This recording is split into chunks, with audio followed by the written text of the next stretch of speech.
अस्सलाम वालेकुम, मैं हूं सिंगर नजमी खान। मेरे साथ हैं सिंगर नैना अली और ढोलक पे हैं उस्ताद मोहम्मद अली खान साहब। आज एक सॉन्ग, बहुत खूबसूरत सराइकी सॉन्ग चिट्टा चोला, हमें बहुत पसंद है। उम्मीद है कि आपको भी पसंद आएगा।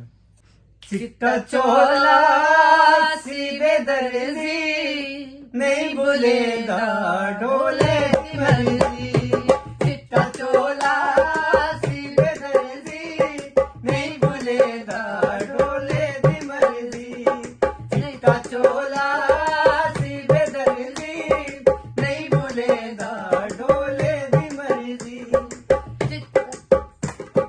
चिट्टा चोला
अगर ये सॉन्ग आपको पसंद आया हो तो वीडियो को लाइक करें, शेयर करें और चैनल को सब्सक्राइब करके बेल आइकन का बटन दबाना ना भूलिएगा। अल्लाह हाफिज।